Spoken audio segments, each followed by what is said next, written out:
Samantala, sa ika-40 araw ng pagkamatay sa madugong operasyon sa Mama Sapano ng SAF-44, ginawaran sila ng Special Posthumous Meritorious Promotion. Pinarangalan din maging ang mga nakaligtas nilang kabaro. Nakatutok si Emil Sumangil. Hindi pinayagan ng mga kamera ng media sa loob ng awarding ceremony para sa 15 sugatan at nakaligtas na SAF trooper na naging bahagi ng Oplan Exodus laban sa teroristang si Zulkifli Binhir alias Marwan. Pero pinahintulutan kami ng pamunuan ng PNP SAF na isahin papawid ang ilang bahagi ng ginawa naming audio recording mula sa programa.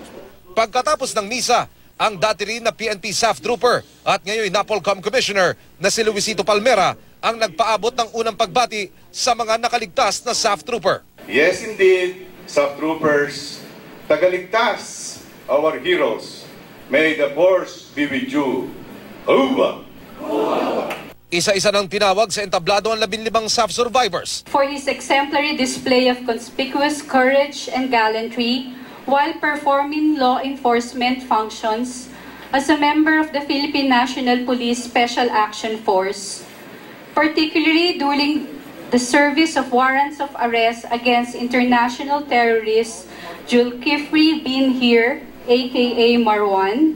Naroon ang 14 sa mga sugatang SAF trooper mula sa 84th Special Action Company, ang team na sumalakay sa kubo ni Marwan. Kami po 10 ng aking mga kasama ay lubos na nagpapasalamat sa pagpupugay at pagkilala.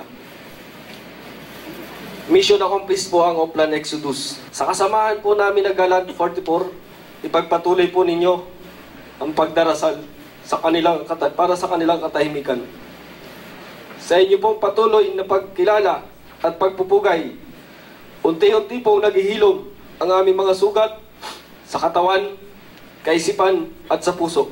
At ang nag-iisang survivor mula sa 55th Special Action Company na nagsilbi namang blocking force na si PO2, Christopher Lalan. Pagpupugay at pasasalamat kay PO2 Lalan. At bago magwakas ang programa, umapaw ang emosyon sa Jesse Robredo Hall dahil sa sorpresang bilang na inialay ng SAF survivors sa mga kasamahan nilang nangamatay. Nagtungo sila sa harapan para awitin ang Habang May Buhay. Habang may buhay, habang may buhay, ang buhay,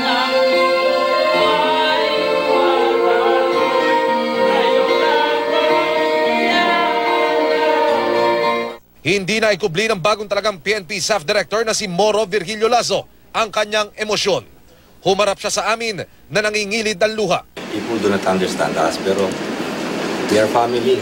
Kung mamatayan ka ng kapatid, assuming na maayos yung relationship mo sa kapatid mo, iyak ka ba?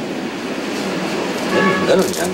Bukod sa mga parangal, 10,000 piso ang ginawad ng NAPOLCOM sa bawat isang nakaligtas na SAF trooper. Pati si NAPOLCOM Vice Chairman Eduardo Escueta, emosyonal sa aming panayam. Isang kapuri-puring gawain ng kapulisan na nagpapakita na ang institusyon ay hindi lamang marangal, kundi talagang kailangan ng ating bansa. Emil Sumangil, nakatutok, 24 oras.